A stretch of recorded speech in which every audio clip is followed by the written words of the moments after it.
नमस्कार, आगाज टाइम्स देख रहे हैं आप। मैं हूं आपके साथ पलक शर्मा। वक्त हो गया उत्तर प्रदेश उत्तराखंड की बड़ी खबरों का, तो आइए रुक करते हैं इन प्रमुख खबरों की ओर, जहां पहली खबर सीतापुर से है।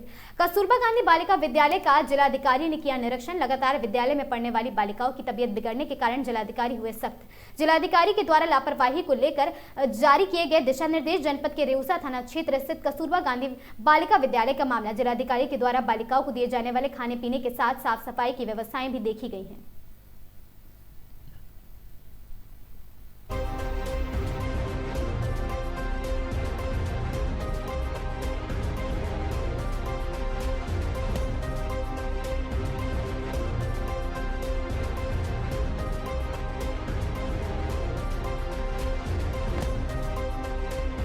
खाना एक ही बनता है और मैंने संपर्क भी किया। खाना बच्चे के साथ इन लोग बैठ के खाना खाते हैं, अलग से खाना नहीं बनती है। और खाना का क्वालिटी भी मतलब प्रथम दृष्टिया सही है, क्योंकि अभी जल्दी ABSA और BDO दोनों आके भी मतलब इन लोग बच्चे के साथ बैठ के खाना खाया। हमने स्पेसिफिक निर्देश पूरा जनपद में दे दिया गया है। मिड डे मील का जहाँ जहाँ बनती है तो फिर बच्चे के साथ बैठ के खाना पड़ेगा, टीचर्स को भी। इससे खाना का गुणवत्ता भी सुधार होगा और साथ में मतलब बच्चों का मनोबल भी बढ़ेगा। ये चीज़ मतलब पूरा स्कूल्स में लागू होगी। सर, अगर ये सर इतनी जो यहाँ पे इलाज हुआ, CHC ले जाए गए बच्चे और अच्छे डॉक्टर भी हैं, लेकिन इसके जो है रेफर करना पड़ा, तो आखिर था क्या sir? Sorry, I am not. Sir, लक्षणों के आधार पे जो उनको एक तरीके के लक्षण सभी बच्चों में थे, ऐसा क्या था सर? कौन सा वायरल था, इसका कुछ पता चला? इसके लिए स्टेट सर्वेलेंस टीम को भी बुलाया, तो फिर उनको रिपोर्ट के लिए इंतजार करना पड़ेगा। KGBV रेउसा का जो भी बच्चे हैं, इनका जो अचानक तबीयत खराब होने का खबर मिला है, तो परसों रात में जो CHC रेउसा से जिला अस्पताल सीतापुर को रेफ़र कर दिया गया। तो हम लोगों ने जाके सीतापुर जिला अस्पताल में निरीक्षण भी किया और बच्चे का हालचाल में हम लोगों ने पता किया। उसमें 2 बच्चे का हालत थोड़ा सीरियस था, तो फिर हम लोगों ने तुरंत उन लोगों को रेफ़र कर दिया KGMU, और KGMU को डॉक्टर से हम लोग ने संपर्क किया। और फिलहाल उस बच्चे का हालत मतलब ठीक ठाक है। और कल अचानक और 5 बच्चे का जो स्थिति बिगड़ा है, तो फिर दोबारा रेफ़र कर दिया गया। उन लोगों को स्थिति भी अभी जिला अस्पताल में सामान्य है। इसका संज्ञान में लेते हुए 4 सदस्यीय समिति का हमने गठित किया है। उसमें मुख्य विकास अधिकारी का अध्यक्षता में फूड सेफ्टी ऑफिसर और साथ में एक महिला डॉक्टर भी है, और बेसिक शिक्षा अधिकारी का एक टीम गठित किया है। उन लोगों ने एक रिपोर्ट भी दिया, और रिपोर्ट मीडिया को भी मैंने शेयर भी किया। उस रिपोर्ट में मतलब ऐसे प्रथम दृष्टिया मतलब ऐसे कुछ गंभीर इश्यूज दिख नहीं रहा है, जो साफ़ सफाई का अभाव है या खाने पीने में मतलब कुछ कमी है या पानी में मतलब कुछ इश्यूज है, तो फिर ऐसे प्रथम दृष्टिया दिख नहीं रहा। फिर भी हम लोगों ने खाने का चीज़ हम लोगों ने सैंपल भेज दिया, और साथ में हम लोगों ने ये भी भेजा है, पानी का सैंपल भी हम लोग ने भेजा, तो वो दोनों का रिजल्ट्स अवेटेड है। और साथ साथ जल निगम का जो एक्शन को भी मैंने निर्देश दिया, और जल निगम का एक्शन आके इधर देख लेंगे मतलब क्या है पानी का गुणवत्ता। ये आसपास में भी सैंपल लेंगे। इसके अतिरिक्त जो स्टेट सर्वेलेंस टीम को हमने संपर्क किया, वो 3 सदस्यीय टीम मतलब इधर आके बच्चे से भी बात किया इन लोगों ने कल रात में, और इन लोग CHC में भी निरीक्षण करेंगे और साथ में KGBV में भी निरीक्षण करेंगे। जैसे निरीक्षण करेंगे तो फिर स्पष्ट पता चलेगा मतलब इन लोगों का कारण क्या है। ठीक है, ऐसे फिलहाल अभी कोई पैनिक सिचुएशन नहीं है। हमने KGBV जो रेउसा का जितना भी बच्चे हैं, इनको अपने 3 दिन के लिए छुट्टी कराया। बाकी मतलब स्थिति सामान्य है, कोई मतलब पैनिक सिचुएशन बिल्कुल नहीं है। तो जो भी सिचुएशन होगा उसको तत्काल मतलब हैंडल करने का सक्षम बिल्कुल। उत्तर प्रदेश के जनपद अमरोहा पुलिस अधीक्षक अमरोहा श्री अमित कुमार आनंद एवं जिलाधिकारी अमरोहा श्रीमती निधि गुप्ता वत्स की गरिमामय उपस्थिति में जुम्बिलेट फैक्ट्री, आपको बता दें गजरौला में एक महत्वपूर्ण मेडिकल और साथ मॉक ड्रिल एवं आपदा प्रबंधन अभ्यास का आयोजन किया गया। इस दौरान फैक्ट्री परिसर में किसी भी प्रकार की अचानक गैस रिसाव अथवा औद्योगिक घटना, तुरंत दुर्घटना की स्थिति उत्पन्न होने पर उसे किसी प्रकार की प्रभावी, सुरक्षित एवं त्वरित ढंग से नियंत्रित किया जा सकता है। इस विषय पर विस्तार पूर्वक परिचर्चा की गई। मॉक ड्रिल के माध्यम से आपातकालीन स्थिति में कर्मचारियों की तत्परता, समन्वय एवं बचाव कार्यों की व्यवहारिक रूप से समीक्षा की गई। कार्यक्रम के दौरान फैक्ट्री प्रबंधन, सुरक्षा कर्मियों एवं कर्मचारियों को आपदा के समस्त सतर्कता और साथ ही अनुशासन एवं निर्धारित SOP के पालन के महत्व से अवगत कराया गया। मॉक ड्रिल में कर्मचारियों द्वारा सराहनीय सहभागिता एवं उत्कृष्ट प्रदर्शन किया गया। इस अवसर पर उत्कृष्ट भूमिका निभाने वाले संबंधित कर्मचारियों एवं अधिकारियों को प्रशस्ति पत्र व नगद इनाम प्रदान कर सम्मानित किया गया। पुलिस अधीक्षक महोदय एवं जिलाधिकारी महोदय द्वारा इस प्रकार के अभ्यासों को औद्योगिक सुरक्षा एवं जनहित के दृष्टिगत अत्यंत आवश्यक बताते हुए भविष्य में भी ऐसी नियमित रूप से ऐसे कार्यक्रम आयोजित करने के निर्देश दिए हैं।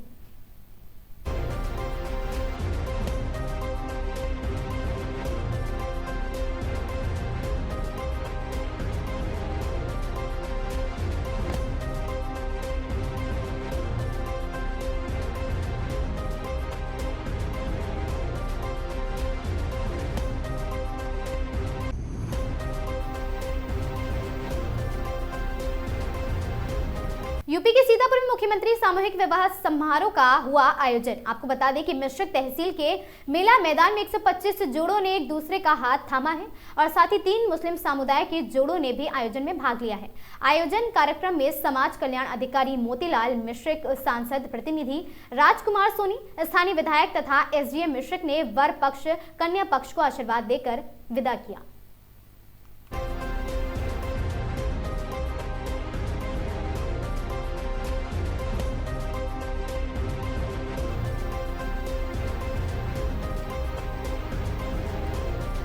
चित्रकूट पुलिस अधीक्षक श्री अरुण कुमार सिंह के कुशल निर्देशन में अपराध पर अंकुश लगाने हेतु अपराधियों के विरुद्ध की जा रही कार्रवाई के क्रम में अपर पुलिस अधीक्षक श्री सत्यपाल सिंह व क्षेत्र अधिकारी राजापुर श्री राज कमल के पर्यवेक्षण में थाना राजापुर पुलिस टीम ने अमवा मोड़ के पास लूट की घटना कारित करने वाले 4 आरोपी अभियुक्तों को लूट के 1 अदद लॉकेट में टूटी हुई चेन, 1 अदद लॉकेट, 1 अदद पायल सफेद धातु, 2 अदद पायल का टुकड़ा सफेद धातु, 3 अदद चैन का टुकड़ा पीली धातु, 1 अदद तमंचा 312 बोर, 1 अदद जिंदा कारतूस, 1 अदद खोखा कारतूस 312 बोर व घटना में प्रयुक्त Bolero car number UP 72BX3660 और साथ ही आपको motorcycle number UP 96A7242 CD deluxe के साथ गिरफ्तार किया।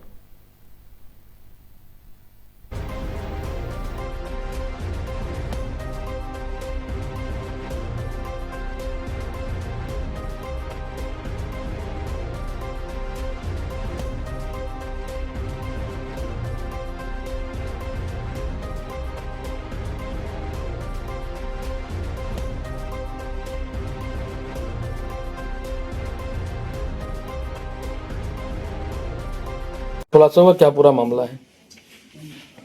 8 दिसंबर को सायंकाल 7 साढ़े 7 बजे के आसपास एक सूचना मिली कि एक दंपति राजापुर से मार्केटिंग करके बोलेरो से जा रहे थे। छीबो रोड से जो बरुआ को सड़क जाती उस सड़क पे थे। अमवा मोड़ के पास बदमाशों ने उनके साथ मैन हैंडलिंग की है और उनका मोबाइल और पत्नी की गले की चेन ले गए। इस सूचना पर जब पुलिस पहुंची तो जो ड्राइवर का पहला वर्जन था कि साहब उन्होंने हाथ दिया और हम नहीं रुके, तो ईंटा पत्थर चलाने लगे।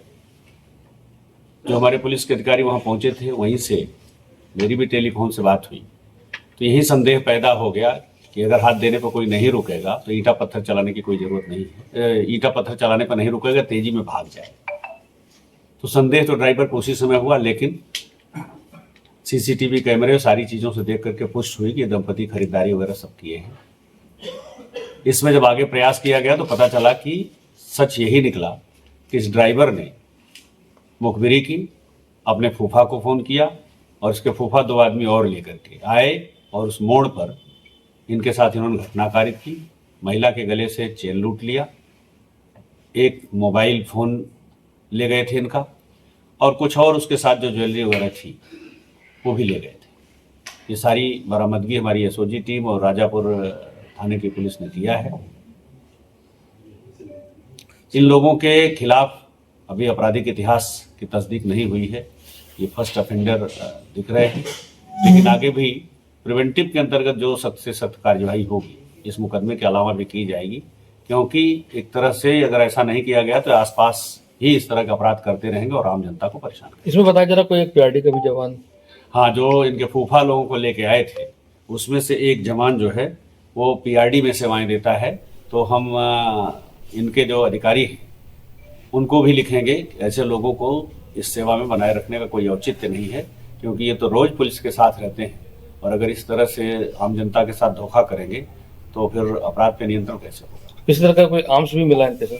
हाँ, इनके जो फूफा आए थे तो ये एक तमंचा भी लेके आए थे, तो तमंचे की भी रिकवरी हुई। इटावा थाना क्षेत्र में युवती का वीडियो वायरल, मारपीट व जाति सूचक शब्दों से प्रताड़ना का आरोप। आपको बता दें, जनपद के इटावा थाना क्षेत्र से एक युवती का वीडियो सोशल मीडिया पर वायरल हो रहा। तेजी से वायरल वीडियो में युवती ने गांव के ही कुछ लोगों पर मारपीट और जाति सूचक अपमानजनक शब्दों का प्रयोग कर प्रताड़ित करने का गंभीर आरोप लगाया है। इटावा थाना क्षेत्र में डेघर जोत कस्तूरबी, आपको बता दें कस्तूरी गाँव निवासी खुशबू गौतम ने आरोप लगाया कि गाँव के ही भारत पांडे और दुर्गेश पांडे ने उसके साथ मारपीट की है और साथ ही चमाइन और साथ ही सियारीन जैसे अपमानजनक शब्द कहकर उसे मानसिक रूप से प्रताड़ित किया है।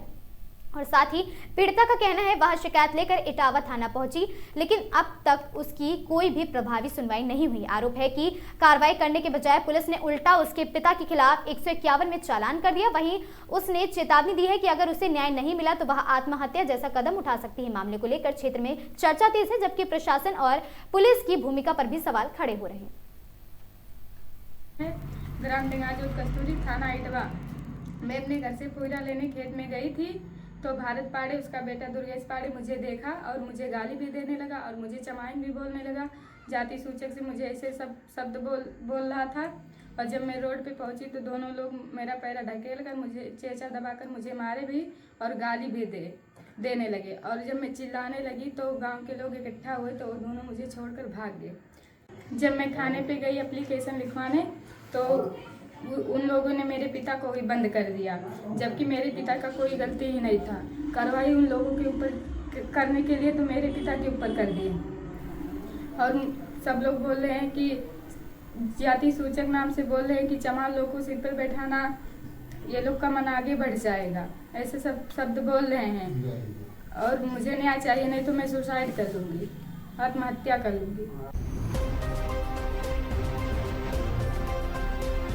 उत्तर प्रदेश के जनपद अमरोहा थाना गजरौला क्षेत्र के अंतर्गत आने वाले गांव शहबाजपुर डोर के पास नेशनल हाईवे नंबर 9 पर घने कोहरे के होने के कारण ईंटों से भरी ट्रैक्टर ट्रॉली अनियंत्रित होकर डिवाइडर से टकरा गई, जिसके बाद पीछे से आ रही वाहनों की आपस में टक्कर हो गई, जिसमें एक व्यक्ति को चोट लगने के कारण इलाज के दौरान मृत्यु हो गई और अन्य कई घायल हो गए हैं। आपको बता दें, सूचना मिलते ही पुलिस मौके पर पहुंची और घायलों को इलाज के लिए अस्पताल में भर्ती कराया है। हादसे के बाद हाईवे पर लंबा जाम लग गया, जिससे राहगीरों को काफी परेशानी का सामना करना पड़ा है।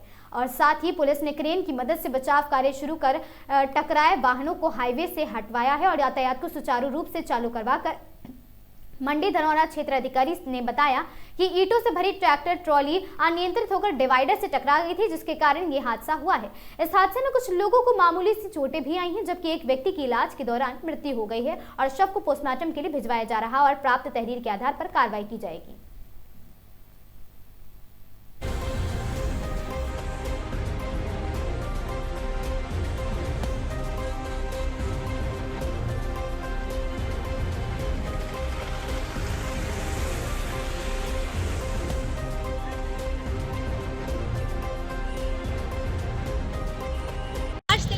दिसंबर को सुबह लगभग 7:30 बजे गजरौला थाना क्षेत्र अंतर्गत शहबाजपुर डोर के पास हाईवे पर हापुड़ की ओर जा रहा एक ट्रैक्टर ट्रॉली जो कि ईंटों से भरा हुआ था, कोहरा अधिक होने के कारण उसके द्वारा अचानक से ब्रेक मारा गया, जिस कारण पीछे से आ रही 7-8 गाड़ियां और एक पिकअप जिसमें सवार व्यक्ति नईम, इकरार और आदिल तीनों निवासी अमरोहा कुछ मामूली रूप से घायल हुए, जिन्हें प्राथमिक उपचार के लिए अस्पताल भेजा गया। इसके अतिरिक्त एक अन्य व्यक्ति जो कि घायल हो गया था, उसके उपचार के दौरान मृत्यु हो गई। मृतक के शव को पोस्टमार्टम के लिए भिजवाया जा रहा है, मृतक की पहचान कराई जा रही है और यातायात सुचारू रूप से चल रहा है। प्राप्त तहरीर के आधार पर विधिक कार्यवाही की जाएगी। कानून एवं शांति व्यवस्था सामान्य है।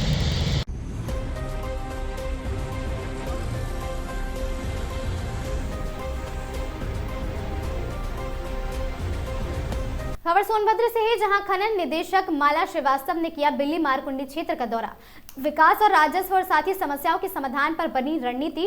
निदेशक ने कहा कि बिल्ली मारकुंडी एक संपदा संपन्न क्षेत्र है। इसका विकास यहां के लोगों से जुड़ा हुआ है। खनन क्षेत्र में सामने आने वाली समस्याओं के समाधान के तरीके पर विचार करने के लिए यह किया गया दौरा और साथ ही पट्टा धारकों के साथ विचार विमर्श के बाद आगे की कार्य योजना की जाएगी तय। माला श्रीवास्तव ने सुरक्षा को अत्यंत महत्वपूर्ण बताते हुए निदेशक ने सभी पट्टा धारकों को जिम्मेदारी पूर्वक कार्य करने की हिदायत दी है। खनन के मानकों और साथ ही भारत सरकार के director general of mine safety DGMS के निर्देशकों का सख्ती से पालन सुनिश्चित करने का निर्देश दिया है। माला श्रीवास्तव ने सतत और जिम्मेदार खनन पर जोर दिया है। खनन से क्षेत्र का विकास हो और स्थानीय लोगों के लिए रोजगार के अवसर पैदा होने की बात कहने की खनन निदेशक और साथ ही जिम्मेदारी के साथ काम करने और नई ऊर्जा के साथ बेहतर ढंग से कार्य करने का आह्वान माला श्रीवास्तव ने किया है।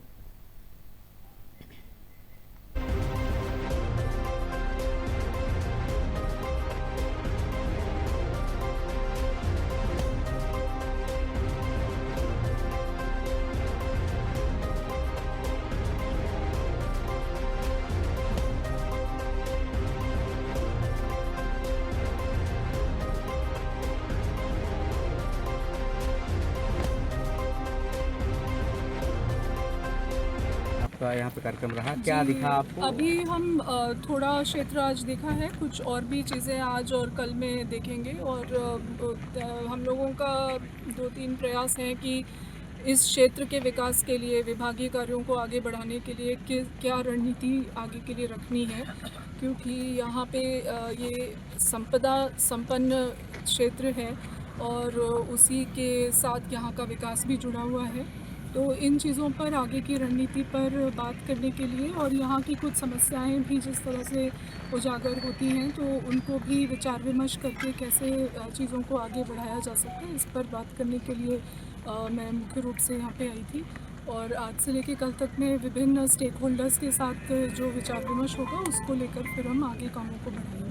खनन में जो सेफ्टी नियमों को लेकर बात चल रही है जिस पे रुका है खनन, तो क्या नया निर्देश जारी हुआ है? देखिए, सेफ्टी पैरामाउंट है, इसमें कोई डाउट नहीं है और जो भी कार्य किए जाएं उनको जिम्मेदारी पूर्वक किया जाना सभी पट्टा धारकों से भी हम लोगों का बिल्कुल ये हिदायत है। DM साहब ने भी अपने स्तर पे बैठक करके सबसे बात किया है और सबको ये सख्ती से बताया गया है कि सुरक्षा जो मानक हैं और जो नियम हैं उनका कड़ाई से पालन हो। भारत सरकार का जो डायरेक्टरेट जनरल माइन सेफ्टी है उनके तरफ से जो अपेक्षाएं और निर्देश है उसका भी पालन हो और उसको ध्यान में रखते हुए हम लोग सस्टेनेबल और रिस्पॉन्सिबल ढंग से किस तरह से यहाँ के रिसोर्स को यूज़ करके यहाँ के विकास, यहाँ के लोगों के लिए रोज़गार के अवसर बना सकते हैं, इन चीज़ों पर हम लोगों को अपना ध्यान केंद्रित करते हुए आगे बढ़ना होगा। तो निश्चित रूप से ये इसी रूपरेखा के साथ हम लोग अपनी जो कार्य योजना है और विभागीय लक्ष्य हैं, यहाँ से बहुत सारा आपूर्ति खनिज का होता है, राजस्व भी प्राप्त होता है राज्य के लिए। तो इन चीज़ों को हम लोग एक अच्छी दिशा के साथ और एक जिम्मेदारी के साथ, जैसा कि आप भी सुन रहे थे अभी, तो जो स्टेक होल्डर्स की मंशा है और प्रशासन के प्रयास लगातार जारी हैं, तो इन चीज़ों पर बात करेंगे। अभी यहाँ काफ़ी अधिकारियों को नया भी टीम है, तो इनको नई ऊर्जा के साथ एक अच्छे तरीके से काम करने के लिए कहा गया। मैम, लाइफलाइन कब तक शुरू हो जाएगी? बस ये जो लाइफलाइन बंद है अभी हम थोड़ा सा और बात कर लेंगे, कल तक हम लोग इन चीज़ों को और अच्छे से देख लेते हैं। अभी तो बस शुरुआत किया है, प्रयास हो रहा है। हमीरपुर में 55 दिन से लापता भाजपा नेता प्रीतम सिंह को पुलिस ने कोर्ट में किया पेश। आपको बता दें, CJM कोर्ट में बयान दर्ज होने के बाद प्रीतम सिंह को वृद्ध आश्रम भेजा गया। 2 दिन वृद्ध आश्रम में पुलिस की निगरानी में रहेगा प्रीतम सिंह किसान। आपको बता दें कि 16 दिसंबर को पुलिस प्रीतम सिंह को हाई कोर्ट में करेगी पेश। 55 दिन बाद भाजपा नेता प्रीतम सिंह को बरामद करने के बाद हमीरपुर पुलिस ने ली राहत की सांस। प्रीतम सिंह के परिजनों ने हाई कोर्ट में याचिका दायर करते हुए पुलिस पर लगाए थे आरोप और साथ ही पेट्रोल पंप पर हुई फायरिंग के मामले में पुलिस प्रीतम सिंह को लेकर आई थी थाने, जिसके बाद बढ़ा विवाद। हमीरपुर मुख्यालय के वृद्धा आश्रम में पुलिस निगरानी में रखा गया प्रीतम सिंह को।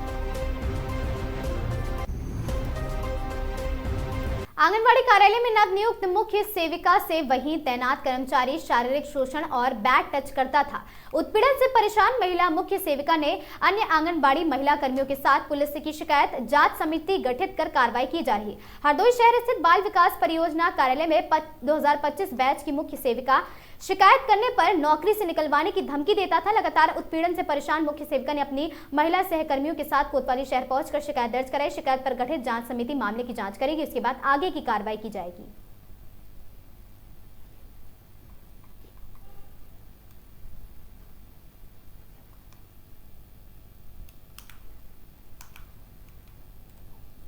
मेरे ही कार्यालय में लिपिक सहायक कमल किशोर जी ने बदतमीजी की मेरे साथ और धमकी भी दी कि अगर घर में बताओगी या किसी को बताओगी तो नौकरी से निकलवा दूंगा, नौकरी करना दुश्वार कर दूंगा तुम्हारा।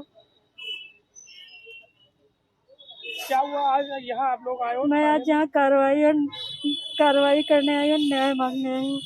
अभी तो कोई कार्रवाई नहीं। अभी मैंने अपने सीडीओ को, जिला अधिकारी को और अपने सीडीपीओ और सबको बताया है। क्या हुआ, कोई और कार्रवाई? यूनियन को भी दिया है और अपने डायरेक्टरेट में, निदेशालय में भी बोला है। किस तरीके से आपका पीछा करते थे, बैठ टच करते थे, क्या पूरी घटना थी? ये मेरा पीछा करते थे, मुझे बार बार यही कहते थे मेरे ट्रेन के डब्बे में आके बैठो, यहाँ बैठो, मेरा पीछा करते थे, यहीं बैठो जहाँ मैं बैठता हूँ। अभी तक अधिकारियों ने कोई एक्शन लिया उनके बाबू के खिलाफ? हाँ। कोई कार्रवाई की? हाँ की है। क्या कार्रवाई? सीडीपीओ ने रिलीव किया है, हमारे सीडीपीओ ने रिलीव किया है। वो ट्रांसफर कर दिया इधर से उधर? हाँ, मैं इससे ज़्यादा और कुछ नहीं बता सकती। देखिए, थाना कोतवाली शहर स्थित परियोजना कार्यालय में नियुक्त मुख्य सेविका द्वारा उसी कार्यालय में नियुक्त सहायक लिपिक पर उनके साथ अभद्रता व दुर्व्यवहार की शिकायत की गई थी। इस संबंध में आज इन्होंने थाना कोतवाली शहर को प्रार्थना पत्र भी दिया गया है। इस प्रकरण में अवगत कराना है कि इस संबंध में इंटरनल कंप्लेंट कमेटी, जो पॉश कमेटी भी कही जाती है, इसके द्वारा जांच की जा रही है और कमेटी की रिपोर्ट के आधार पर जो भी तथ्य प्रकाश में आएंगे उसके अनुसार अग्रिम वैधानिक कार्रवाई अमल में लाई जाएगी। उत्तर प्रदेश के अमरोहा में अपर पुलिस अधीक्षक द्वारा भूमि विवाद, पारिवारिक विवाद एवं अन्य जन समस्याओं के मामलों में संवेदनशीलता एवं विधि सम्मत कार्रवाई सुनिश्चित करने पर विशेष बल दिया गया। उन्होंने स्पष्ट निर्देश दिए कि प्राप्त प्रार्थना पत्रों का समयबद्ध निस्तारण करते हुए फरियादियों को अनावश्यक रूप से थानों के चक्कर न लगाने पड़े तथा शासन की मंशा के अनुरूप पारदर्शी एवं प्रभावी पुलिसिंग सुनिश्चित की जाए। थाना संविधान दिवस के माध्यम से पुलिस जन संवाद को सुदृढ़ करने में एवं आमजन को त्वरित न्याय दिलाने की दिशा में यह आयोजन एक महत्वपूर्ण पहल सिद्ध हुआ।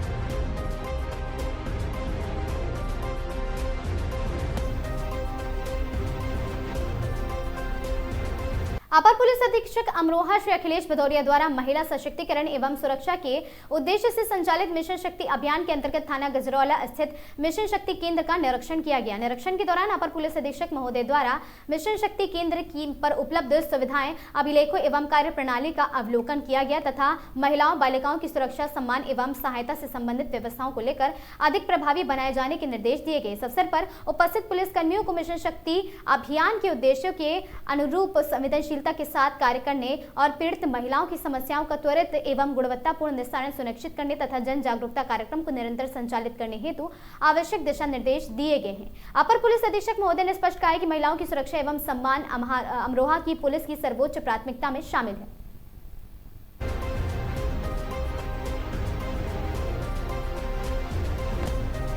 पुलिस अधीक्षक अमरोहा श्री अमित कुमार आनंद एवं जिलाधिकारी अमरोहा श्रीमती निधि गुप्ता वत्स की गरिमामय उपस्थिति में आपको बता दें कि जुम्बिलेट फैक्ट्री गजरौला में एक महत्वपूर्ण मॉक ड्रिल एवं आपदा प्रबंधन अभ्यास का आयोजन किया गया। इस दौरान फैक्ट्री परिसर में किसी भी प्रकार की अचानक गैस रिसाव अथवा औद्योगिक घटना दुर्घटना की स्थिति उत्पन्न होने पर उसे किस प्रकार प्रभावी, सुरक्षित एवं त्वरित ढंग से नियंत्रित किया जा सकता है, इस विषय पर विस्तार पूर्वक परिचर्चा की गई। मॉक ड्रिल के माध्यम से आपातकालीन स्थिति में कर्मचारियों की तत्पर समन्वय एवं बचाव कार्यों की व्यवहारिक रूप से समीक्षा की गई। कार्यक्रम के दौरान फैक्ट्री प्रबंधन, सुरक्षा कर्मियों एवं कर्मचारियों को आपदा के समय सतर्कता, अनुशासन एवं निर्धारित एसओपी के पालन के महत्व से अवगत कराया गया। इस अवसर पर उत्कृष्ट भूमिका निभाने वाले संबंधित कर्मचारियों एवं अधिकारियों को प्रशस्ति पत्र व नगद इनाम प्रदान कर सम्मानित भी किया गया है। और साथ ही जनपद प्रशासन एवं पुलिस प्रशासन द्वारा औद्योगिक इकाइयों में सुरक्षा मानकों को सुदृढ़ बनाने तथा किसी भी आपात स्थिति से प्रभावी रूप से निपटने हेतु निरंतर प्रयास किए जा रहे हैं।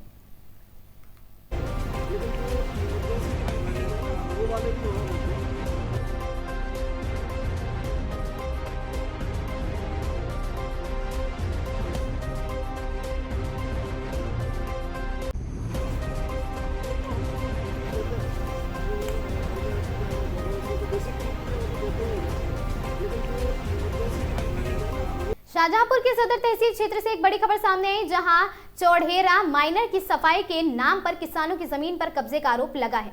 सदर तहसील के ग्राम नुसरतपुर उर्फ बड़ी गांव में किसानों का आरोप है कि चौड़ेरा माइनर की सफाई के दौरान उनकी काश्तकारी भूमि पर जबरन कब्जा कराया जा रहा है। और साथ ही पीड़ित किसानों ने जिलाधिकारी को शिकायती पत्र देकर मामले की निष्पक्ष जांच की मांग की है। किसानों ने बताया कि हमारी गाटा संख्या 75 और 76 की जमीन माइनर से सटी हुई है, अवैध मकान बने हैं, लेकिन उन्हें हटाने के बजाय नहर हमारी जमीन की ओर बढ़ाई जा रही है। इससे हमें भारी नुकसान होगा। किसानों का कहना है माइनर की जमीन पर बने अवैध मकानों के खिलाफ नहर विभाग में पहले से मुकदमा दर्ज है, इसके बावजूद कार्रवाई नहीं हो रही है। आरोप है कि राजनीतिक दबाव में अधिकारी द्वारा अवैध निर्माण हटाने के बजाय किसानों की जमीन नहर में शामिल की जा रही है। वहीं विभाग के सहायक अभियंता सोरन सिंह ने कहा कि कोई नई खोदाई नहीं की जा रही, केवल पुरानी नहर की सफाई का कार्य हो रहा है। जिलेदार को नक्शे के अनुसार ही काम करने के निर्देश दिए गए। फिलहाल किसानों ने प्रशासन से तत्काल जांच और काम रुकवाने की मांग की है। अब देखना होगा कि जिला प्रशासन इस मामले में क्या कार्रवाई करता है। होना चाहिए नहर की, आज की सफाई होना चाहिए। दिक्कत क्या सामने आप दिक्कत यही है, जैसे पानी नहीं निकलता है और ये नहर रदी हुई है, खेत सब बूढ़ जाते हैं, गेहूं की फसल चली जाती है। सफाई करने में यही समस्या आ रही, दाएं बाएं भाग रहे, सीधी नहीं ले रहे। जो सीधी होना चाहिए वो लेना चाहिए। अधिकारी यही कह रहे हैं नाप कराएंगे, काम नाप करा ले पहले, फिर काम लगाएं। पहले क्लियर नाप होना चाहिए। नाम शैलेंद्र कुमार है, मेरे पिता का नाम श्री सियानंद है। मैं ग्राम नुसरतपुर उर्फ बांडी गांव का रहने वाला हूं। मेरा ये खेत है और यहाँ पर जो नहर का निर्माण हो रहा है, निर्माण जो है गलत तरीके से हो रहा है। इसको नक्शे के अनुसार जो भी मतलब जगह है उसको नाप करके उसकी समस्या का समाधान किया जाए, बगैर नाप के कोई भी कार्य ना किया जाए। मशकूर खां, सनाम मोहम्मद नूर खां। इस नहर पर चौड़ेरा जो है मार्ग है, अब नुसरतपुर बांडी गांव के रहने वाले हैं और इस नहर पर मोहल्ले के लोगों ने मुस्तकिल तौर पर राख मिट्टी कूड़ा डालते डालते नहर को जो है बंद कर दिया और उसको नहर को जो है दूसरे हिस्से में बढ़ा रहे हैं। और नहर की अभी जय द्वारा जब हमने नाप करवाई है तो जय साहब ने नहर को जो है वो मकान के बीचों बीच में वो नहर का पानी आ रहा है, लेकिन इन लोगों ने नहर को पाट रखा है। हम चाहते हैं कि इसको जो है सही तरीके से नाप करके जो है नहर बनाई जाए और गलत तरीके से न बनाई जाए। नहर का काम चल रहा है जो बिल्कुल गलत तरीके से हो रहा है। नहर बिल्कुल नक्शे में सीधी है और लोकल अधिकारी जो है वो इसको नाप से नहीं बल्कि जहां पे जैसी मर्जी होती कर रहे हैं और ये काम बहुत गलत तरीके से हो रहा है और जैसे होना चाहिए वैसे नहीं हो रहा है। खेत जो है वो खेतों की तरफ दब रही है नहर और नहरों के ऊपर मकान बना लिए गए हैं, अभी तक कोई एक्शन नहीं लिया जा रहा है। और जब उनसे बात कही जाए तो अधिकारी यही कहते हैं कि वो नाप नहीं होगी, आप लेखपाल ले आइए। हमारे सर हम गांव वाले आदमी हैं, हम किस तरीके से काम कर सकते हैं। ये सरकार चाहेगी तो इंसाफ के साथ काम कराया जाए, हमें किसी से कोई आपत्ति नहीं, कोई हमारी दुश्मनी नहीं है। हम इस चैनल के माध्यम से ये बात कहना चाहते हैं कि इंसाफ के साथ में काम होना चाहिए। कानपुर नगर बर्रा थाना क्षेत्र के जरौली फेस 1 में उस समय हड़कंप मच गया जब ऑल्टो कार सवार 3 बदमाशों ने आखिर आपको बता दें कि अखिल भारतीय क्षत्रिय महासभा के प्रदेश अध्यक्ष के आवास पर बदतमीजी कर दी। फिर जानकारी के अनुसार बदमाशों ने महज 4 सेकंड के भीतर 4 बम घर की ओर फेंके और उसके बाद सफेद रंग की ऑल्टो कार से मौके से फरार हो गए। बदमाशों ने अपना चेहरा कपड़े से ढक रखा था जबकि तीसरे बदमाश का चेहरा खुला हुआ था। पहचान छिपाने के लिए बदमाशों ने कार की नंबर प्लेट पर काला रंग लगा रखा था। फिर बदतमीजी की घटना से इलाके में दहशत फैल गई। कुछ देर बाद लोग अपने घरों से बाहर निकल आए और पुलिस को सूचना दी। फिर घटना के बाद अखिल भारतीय क्षत्रिय महासभा के प्रदेश अध्यक्ष ने बर्रा थाने में अज्ञात बदमाशों के खिलाफ एफआईआर दर्ज कराई। फिर सूचना मिलते ही पुलिस मौके पर पहुंची और आसपास लगे सीसीटीवी कैमरों की जांच की है, जिनमें तीनों बदमाश कैद हो गए हैं। फिर इस संबंध में बर्रा इंस्पेक्टर रविंद्र श्रीवास्तव ने बताया कि तहरीर के आधार पर मुकदमा दर्ज कर लिया गया है।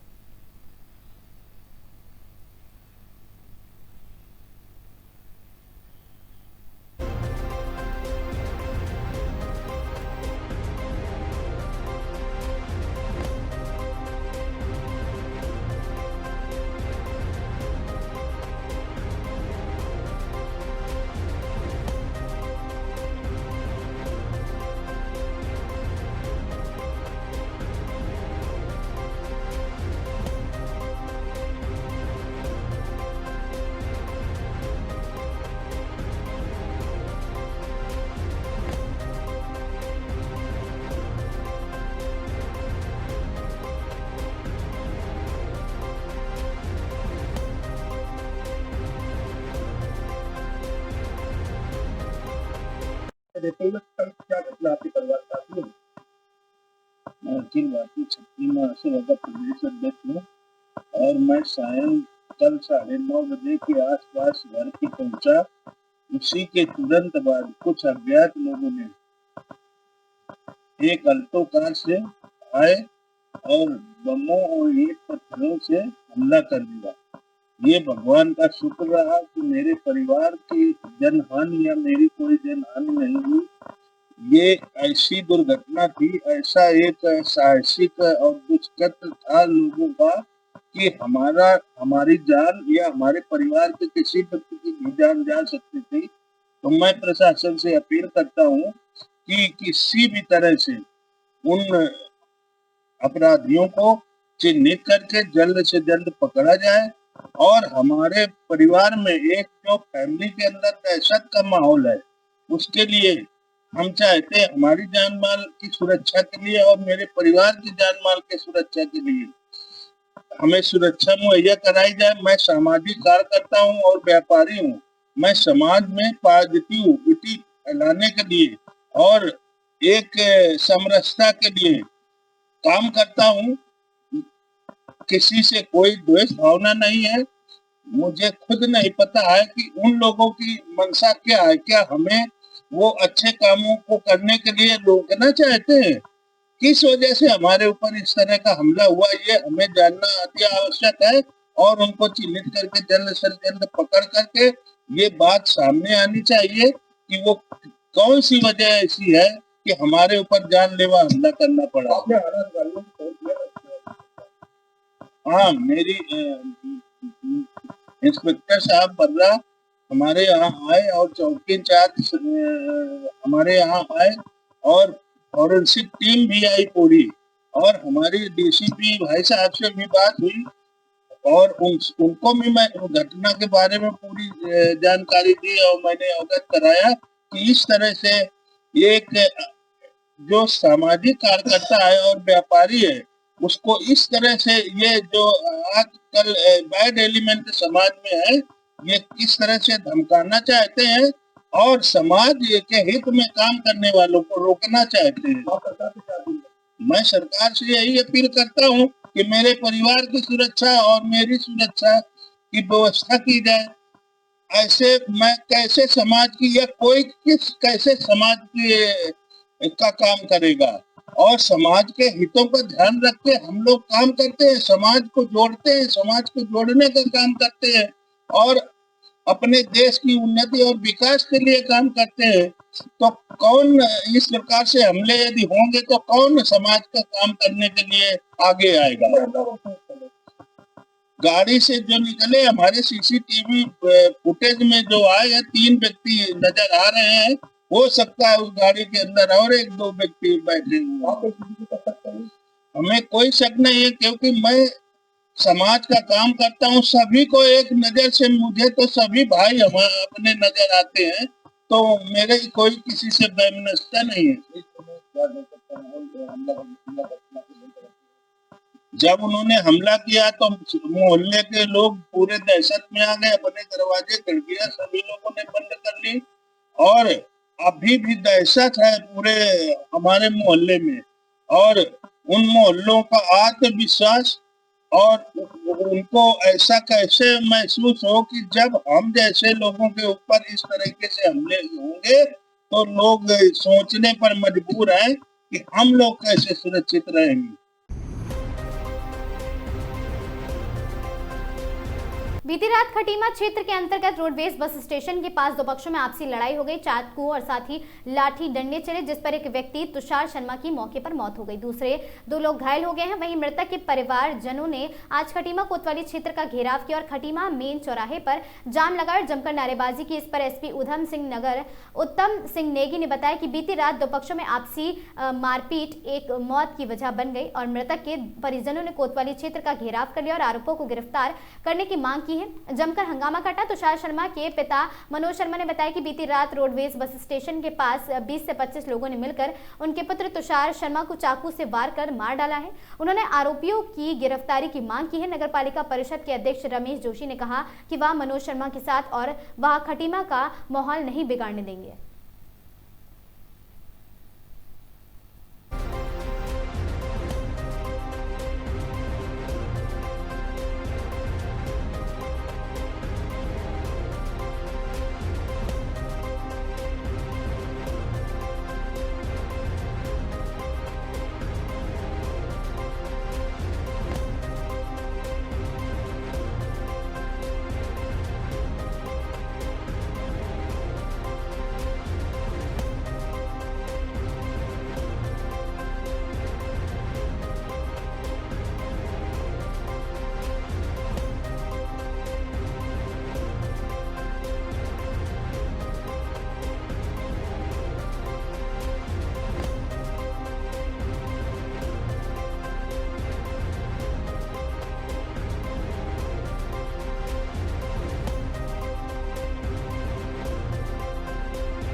जी कहूँगा वहाँ पर तो पूरा जमघटा पूरा पाकिस्तान बना हुआ है। पूरे सारे इधर जाने कहाँ से आ जाते हैं, जाने कहाँ के लोग इकट्ठे होकर ग्रुप बना के बैठ जाते हैं वहाँ पे, चाय पीने के बहाने आते हैं और लोगों पर हमला करते हैं। लोगों को घेर लेते हैं, बच्चों को घेर लेते हैं, बच्चों को मारते हैं। मैंने पुलिस वालों से कहा था, मैं पंकज महर जी से कहा था मैंने कि यहाँ पर रोडवेज पर ड्यूटी लगा दो पुलिस की, यहाँ पर लगा दो ड्यूटी। यहाँ पर हर रोडवेज पर ड्यूटी होती है पुलिस की, यहाँ पर लगा दो ड्यूटी। यहाँ पर जो लोग अतिक्रमण करके बैठे हुए हैं और यहाँ पर नाजायज काम करते हैं, उल्टे सीधे काम करते हैं, लोगों को धमकाते हैं, मारते पीटते हैं। आज कल मेरे बेटे को घेर लिया, 20-25 लोगों ने घेर के मार दिया उसे, चाकू मार के उसे मार दिया मेरे बच्चे को। सब जेल जाएंगे। मुझे नहीं पता, मैं तो घर पे था। सब लोग ये कह रहे थे, दिन में 3-4 लड़के घेर रखे थे, 3-4 लड़कों को मार रहे थे ये। उसमें तुम्हारा लड़का भी था, तुम्हारे लड़कों को भी मार दिया चाकू। मेरा बच्चा तो दुकान से ड्यूटी करके आया था, 8:30 बजे का टाइम था, दुकान पे से ड्यूटी करके आया था। उसे 10 मिनट लगते हैं दुकान रोडवेज पर आने में। पता नहीं भीड़ देख के चला गया होगा, पता नहीं कैसे करके वो चला गया। किसी ने ये कह दिया तुम्हारे लड़कों को भी चाकू मार दिया। मेरे पास तो कोई खबर दे गया, मैं तो घर से भागा आया है। अस्पताल में तो पता चला मेरे बच्चे की सीने पर चाकू मार रखा था और पेट में भी चाकू मार रखा था। मेरे बच्चे की ज़िंदगी चली गई। मेरा नाम मनोज शर्मा है, मेरे बेटे का नाम तुषार भारद्वाज है। कल रात्रि को दो पक्षों के बीच में पहले से रंजिश थी किसी बात को लेकर, तो उनके बीच में मारपीट हुई। तो एक पक्ष ने थोड़ा चाकू वगैरह से उनके लड़कों पर हमला किया। तो 3 लड़कों के चाकू लगा है।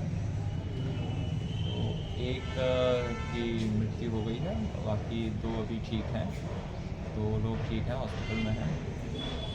पुलिस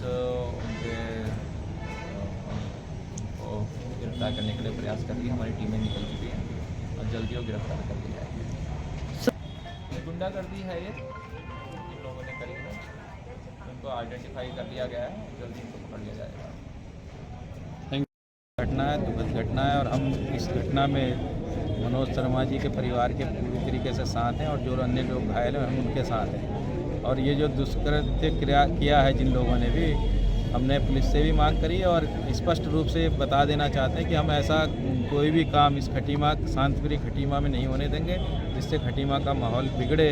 तो हमने पुलिस प्रशासन से भी स्पष्ट कहा है कि तत्काल इन अपराधियों के खिलाफ सख्त से सख्त कार्रवाई की जाए, और पुलिस द्वारा भी ये कहना है कि आप लोग शांति बनाए रखिए और हम इस पर तत्काल कार्रवाई करेंगे और बहुत जल्दी जो भी अपराधी हैं उनको पकड़ा जाएगा। अगर इसमें कोई किसी भी तरीके की ढिलाई पुलिस प्रशासन द्वारा बरती जाएगी तो उनके खिलाफ भी एक्शन लिया जाएगा। पूरे जितने भी अपराधियों के खिलाफ तहरीर दी गई है उन सारे के सारे अपराधियों के खिलाफ सख्त से सख्त।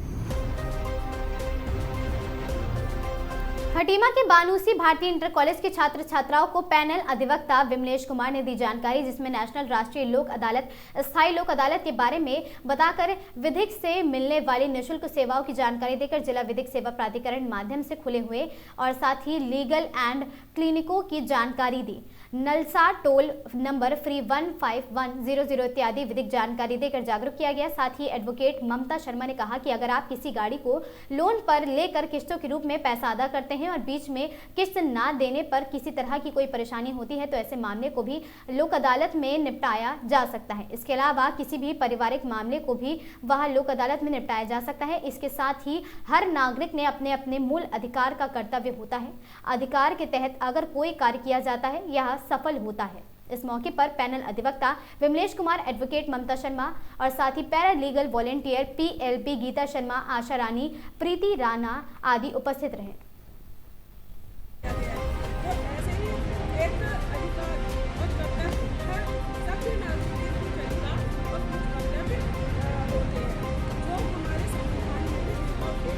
सर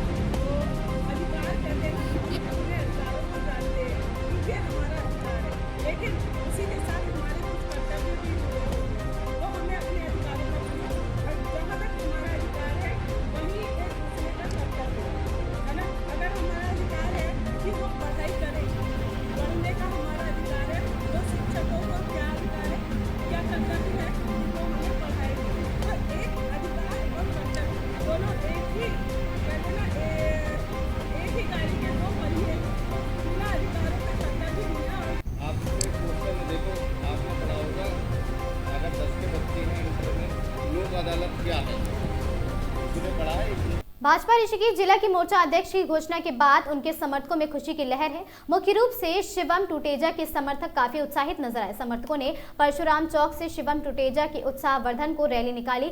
भाजपा जिला कार्यालय पर रैली का जमकर स्वागत हुआ। मौके पर महिला मोर्चा की ममता नयाल, किसान मोर्चा के चंद्रभान पाल, अन्य पिछड़ा वर्ग मोर्चा के राजपाल ठाकुर, अनुसूचित मोर्चा के आनंद सिंह और अल्पसंख्यक मोर्चा के सतीश सिंह भी पहुंचे। यहाँ जिला अध्यक्ष राजेंद्र तड़ियाल, पूर्व महापौर अनीता ममगाई और राज्य महिला आयोग की अध्यक्ष कुसुम कंडवाल ने उम्मीद जताई है। शिवम टुटेजा ने कहा कि वह पहले भी कई महत्वपूर्ण पदों पर अपनी जिम्मेदारी निभा चुके हैं।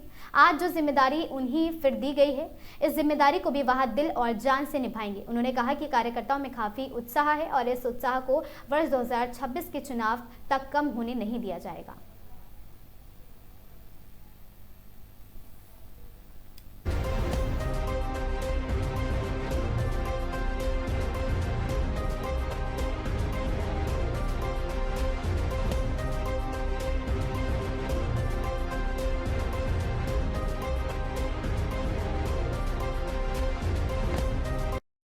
पार्टी को पूर्व में भी मैं कई पदों पे रहा, पार्टी ने कोई काबिलियत देखी होगी और पार्टी के शीर्ष नेतृत्व का सबसे पहले तो मैं आभार व्यक्त करता हूं कि मेरे पे विश्वास रखकर उन्होंने जिला अध्यक्ष का एक बहुत महत्वपूर्ण पद मेरे को दिया है। और निश्चित तौर पे मैं जिस तरीके से पूर्व में भी आज तक पार्टी का कार्य चलता रहा, इसको बहुत अच्छे से बखूबी निभाने की कोशिश करूंगा। और इसमें अपने साथ कार्यकर्ता जितने हैं, इन सबके साथ मेरे साथ साथ मेरे कार्यकर्ताओं की भी जीत है। और जैसा भी सब युवाओं को आप देख रहे होंगे, जब जिस तरीके से आप लोग 1 घंटे से आप देख रहे हैं, या सभी लोग कभी कोई चल रहा है इस तरीके से माला बनाने का या कि स्वागत करने का कार्यक्रम, सभी युवाओं में जोश भी आप देख सकते हैं। एक जमीनी कार्यकर्ता की आप जीत समझ सकते हैं इसको।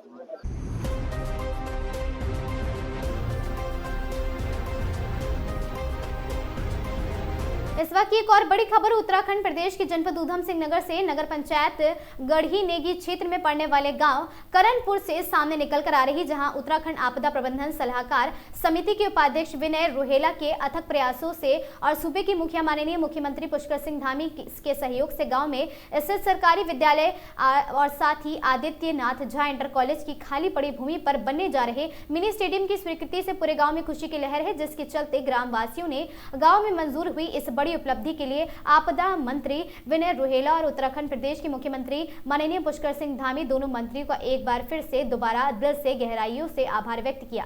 वहीं इस संबंध में ग्रामीणों ने मीडिया से रूबरू होकर जानकारी देते हुए बताया कि उनके गांव में बनने जा रहे मिनी स्टेडियम से खुशी की लहर प्राप्त है और मिनी स्टेडियम बनने से गाँव के साथ साथ पूरे क्षेत्र की प्रतिभाएं भी इस स्टेडियम का लाभ लेकर खेल के मैदान में देश का नाम रोशन करेंगी। और मौजूदा स्थिति में इस मैदान में रोजाना प्रत्येक दिन करीब 400 बच्चे यहां खेलने आते हैं और ग्रामवासी भी स्वयं इस मैदान में आकर खेलते हैं और सुबह शाम घूमते भी हुए भी इस बड़ी उपलब्धि के लिए उन्होंने खेल मंत्री रेखा आर्य का धन्यवाद जताया है और साथ ही बताया है कि इसमें सबसे महत्वपूर्ण भूमिका आपदा मंत्री विनय रोहेला की है, जिन्होंने इस स्टेडियम के साथ हाल ही में जसपुर में भी रोडवेज बस स्टेशन की स्वीकृति कराई है।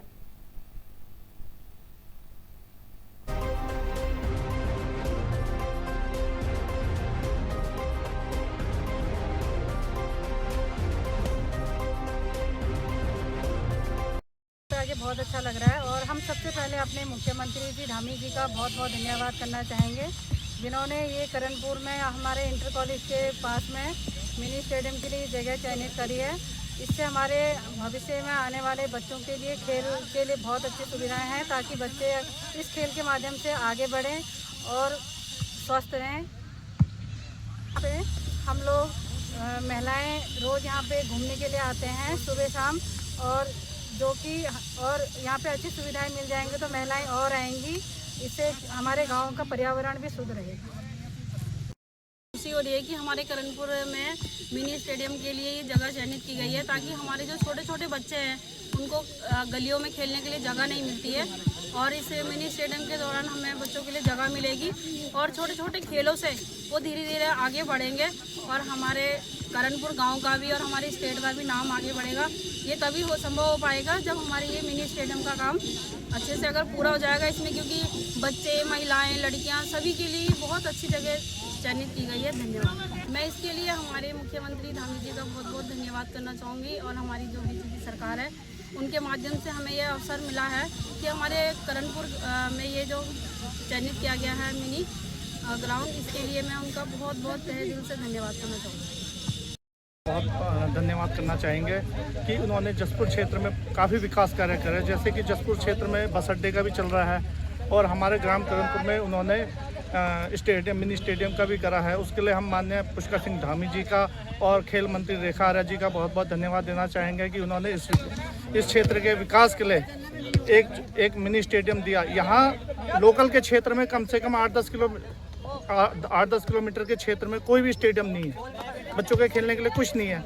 यहाँ अगर मिनी स्टेडियम बनता है तो 10 किलोमीटर के दायरे में बच्चों को इसका लाभ मिलेगा और इस लाभ बच्चे आगे खेल में प्रोत्साहित होंगे, आगे जाएंगे। इसके लिए हम माननीय पुष्कर सिंह धामी का दोबारा और खेल मंत्री श्रीमती रेखा आर्य जी का पुनः धन्यवाद करना चाहेंगे। तनेजा ग्राम करणपुर से श्री हमारे मुख्यमंत्री धामी जी और जिनके सहयोग विनय रोहेला जी के और हमारे ग्राम प्रधान द्वारा जो ये प्रयास किया जा रहा है, मैं इसके लिए इनका बहुत आभारी हूँ और मैं चाहता हूँ कि यहाँ से बच्चे निकलें और देश का नाम रोशन करें, हमारे क्षेत्र का नाम रोशन करें और इन सब का बहुत बहुत धन्यवाद करें। लगभग रोज़ 300-400 बच्चे खेलते हैं, जो कि यहाँ की एक इंटर कॉलेज भी है जिसमें से बहुत सारे बच्चे आगे निकल के जा भी चुके हैं। मैं खुद उनके साथ खेलता हूँ इतने सालों से खेलता आ रहा हूँ और देखता हूँ बहुत प्रतिभा है इनमें। अगर यहाँ पर स्टेडियम का निर्माण होगा तो आगे हमारे देश का नाम रोशन करेंगे ये बच्चे सारे। इसलिए मैं हमारे मुख्यमंत्री धामी जी का और विनय रोहेला जी का बहुत बहुत धन्यवाद करना चाहता हूँ कि जिनके प्रयास से ये सब कार्य हो रहे हैं। मीटिंग में हूँ के माध्यम से अपने माननीय मुख्यमंत्री जी का धन्यवाद देना चाहूँगा और साथ में हमारे जो आपदा मंत्री विनय रोहेला जी हैं उनका भी धन्यवाद देना चाहूँगा, जिन्होंने हमारे एन इंटर कॉलेज का जो ग्राउंड है उसको मिनी ग्राउंड के लिए चयनित किया है। और यहाँ पे जैसा कि आप देख रहे हो कि कितने लोग यहाँ पे रोज़ के 300-400 बच्चे रोज़ ग्राउंड में रोज़ खेलते हैं, यहाँ रोज़ को मॉर्निंग वॉक भी करते हैं, जिससे लोगों को बहुत सारा फ़ायदा मिलेगा आने वाले टाइम में और रोज़गार भी मिलेगा, हमारे गांव का रोशन भी होगा। तो मैं पुनः अपने मुख्यमंत्री जी का और विनय रोहेला जी का और जो भी हमारे इस टीम से जुड़े हुए हैं उनका सबका धन्यवाद देना चाहूँगा।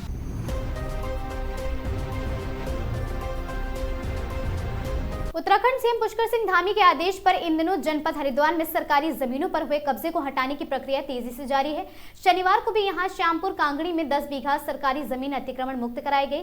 डीएम मयूर दीक्षित ने बीते दिनों ग्राम समाज की जमीन पर अतिक्रमण हटाने के निर्देश दिए थे, जिसके बाद भारी पुलिस बल की मौजूदगी में यहां पीला पंजा चला और पूरी जमीन से अतिक्रमण हटाया गया। डीएम के अनुसार कार्रवाई आगे भी जारी रहेगी और लोग सरकारी जमीनों पर अतिक्रमण को बिल्कुल न करें।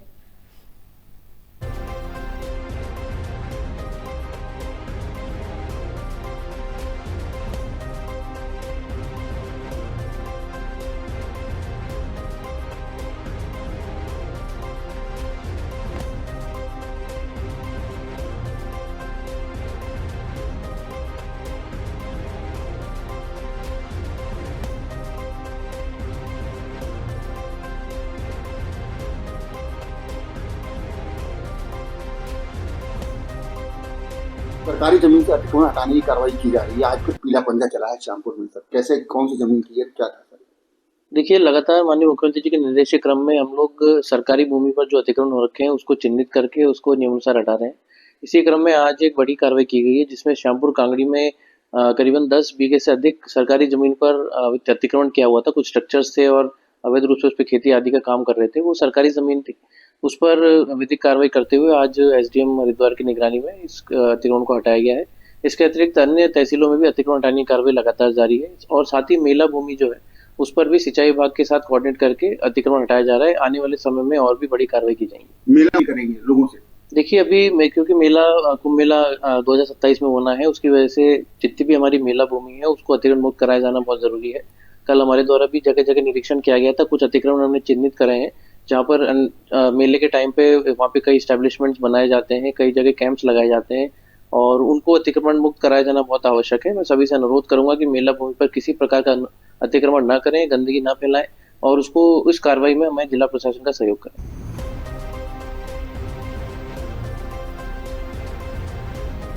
रामनगर कोर्ट परिसर में शनिवार को उस समय अफरा तफरी का माहौल बन गया जब बिजली और पानी के लिए बिल कम या माफ होने की अफवाह के चलते सैकड़ों लोग राष्ट्रीय लोक अदालत में पहुंच गए। बाद में पता चला कि सोशल मीडिया और मौखिक चर्चाओं के जरिए गलत सूचना फैलाई गई थी, जिसके कारण आम जनता भ्रामिक होकर कोर्ट पहुंची है। और मामले में जानकारी देते हुए अधिवक्ता दीपक जोशी ने बताया कि आज रामनगर कोर्ट में राष्ट्रीय लोक अदालत का आयोजन किया गया, लेकिन इसका उद्देश्य बिजली पानी की समस्या बिलों को कम करना या माफ करना नहीं। उन्हें स्पष्ट किया गया कि लोक अदालत में मुख्य रूप से वाहनों के चालान, एक्साइज एक्ट से जुड़े मामलों में कुछ समझौते योग्य केसों का निपटारा किया जाता है।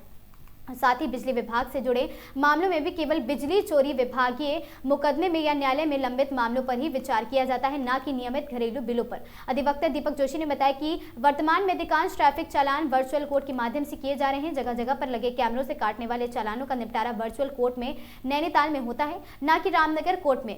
और साथ ही लेकिन जनता को आप इस प्रक्रिया की सही जानकारी न होने के कारण रामनगर कोर्ट में लोग पहुंचे हैं, जिन्हें काफी परेशानी का सामना करना पड़ा। उन्होंने मांग की है कि रामनगर में भी वर्चुअल कोर्ट की एक शाखा होनी चाहिए ताकि स्थानीय लोगों को न्याय के लिए नैनीताल न जाना पड़े। कोर्ट पहुंची आमिर नामक व्यक्ति ने बताया कि उन्होंने सुना था कि लोक अदालत में बिजली पानी के बिल कम हो रहे हैं। इसी उम्मीद से वहां कोर्ट आए थे और यहां आकर पता चला कि केवल नोटिस वाले मामलों में ही विचार किया जाता है। वहीं टेम्पो चालक मोहम्मद रफीद ने बताया कि उनके ऊपर कैमरे से 5000 का चालान हुआ था, जिससे वह लोक अदालत में निपटाने आए थे, लेकिन बाद में जानकारी मिली कि यह चालान वर्चुअल कोर्ट नैनीताल में जमा होगा। कुल मिलाकर गलत सूचना और जागरूकता की कमी के कारण रामनगर कोर्ट में भारी भीड़ जुटी और जिससे लोगों को निराश होकर लौटना पड़ा। प्रशासन और न्यायिक व्यवस्था से अब यह अपेक्षा की जा रही है कि लोक अदालत में वर्चुअल कोर्ट की प्रक्रिया को लेकर स्पष्ट और समय पर जानकारी आम जनता तक पहुंचाई जाए, ताकि ऐसी घटना फिर ना हो।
जोशी जी, आज ये एकाएक भीड़ लग गई है कोर्ट में, क्या है पूरा मामला, थोड़ा बताएं। मामला क्या, आप राष्ट्रीय लोक अदालत है, राष्ट्रीय लोक अदालत लगाई गई है, जिसमें कि गाड़ियों के चालान का भुगतान करने का है कि चालान अपने आदमी निपटारा कर सकते हैं।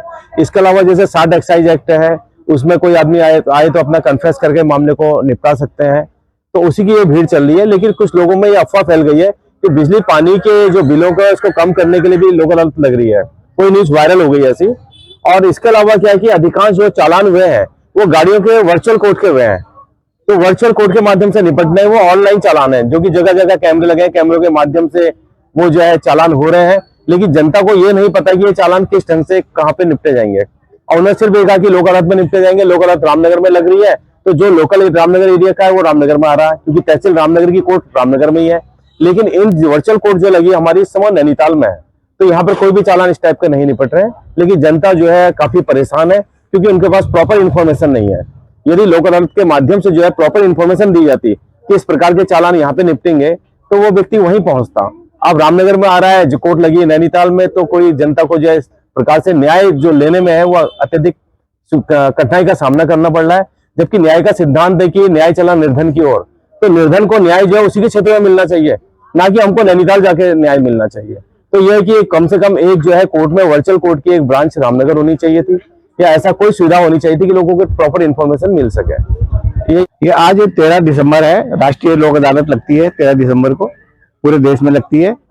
लेकिन यहाँ इस समय पूरे क्षेत्र में एक अफवाह फैल गई कि जो रेगुलर बिल हैं पानी के और बिजली के, उनमें भी छूट हो सकती है। इसको लेकर यहाँ आज हजारों आदमी यहाँ आ गए हैं कोर्ट में।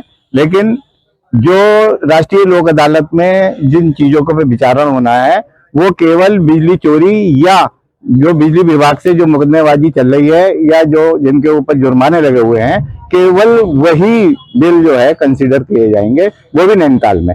और रामनगर में, यहाँ रामनगर की कोर्ट में ऐसा कोई भी मसला जो है विचारण करने के लिए यहाँ कोई भी अधिकारी नहीं है।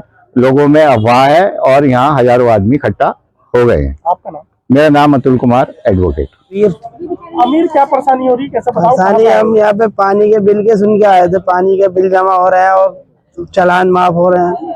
इस चक्कर में यहाँ कोर्ट में पहुंचे थे। यहाँ पे कह रहे हैं जिनके नोटिस आए हुए वही चालान माफ होंगे, भाई अभी कोई जैसे नोटिस नहीं है उनके नहीं हो पाएंगे। हाँ, सस्ता हो जाएगा। इस हमारे कोर्ट में आए थे चालान। कहाँ से मिली जानकारी? ये वीडियो ही चल रही थी साहब, वीडियो में हमने भी देखा, फिर लोगों से पूछा तो वो भी कह रहे हैं कोर्ट में हो जाएगा। नाम सर मोहम्मद फरीद है, मैं टेम्पो चालक हूँ। मेरा आमडंडा में 5,000 रुपये का चालान हो रखा है, तो मैंने सोचा आज लोक अदालत का दिन है, इसमें कम हो जाएगा कुछ परसेंट में। मतलब ये सुना था हमने कि 20% भरना पड़ेगा जो चालान हुआ है, तो इस वजह से मैं आया था यहाँ। पता लगा कि वो नैनीताल में हो रहा है।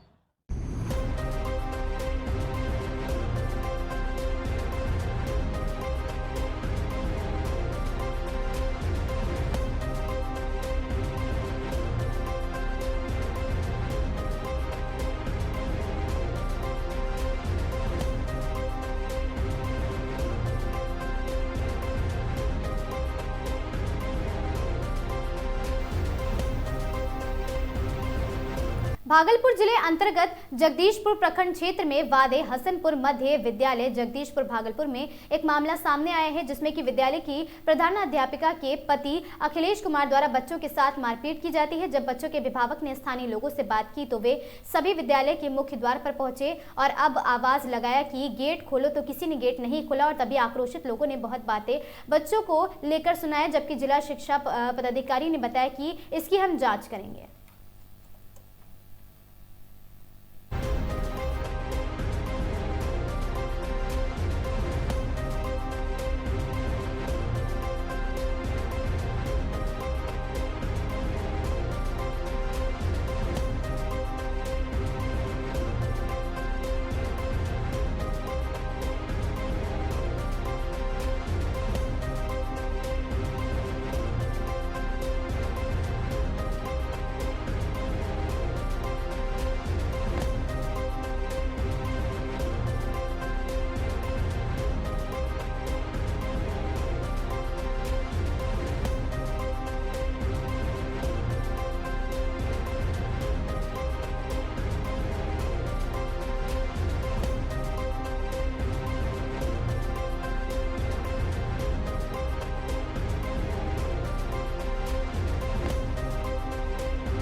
उत्तर प्रदेश उत्तराखंड की इन तमाम खबरों में आज के लिए बस इतना ही। ऐसी खबरों से लगातार जुड़े रहने के लिए बने रहें हमारे साथ और देखते रहें आगाज टाइम्स।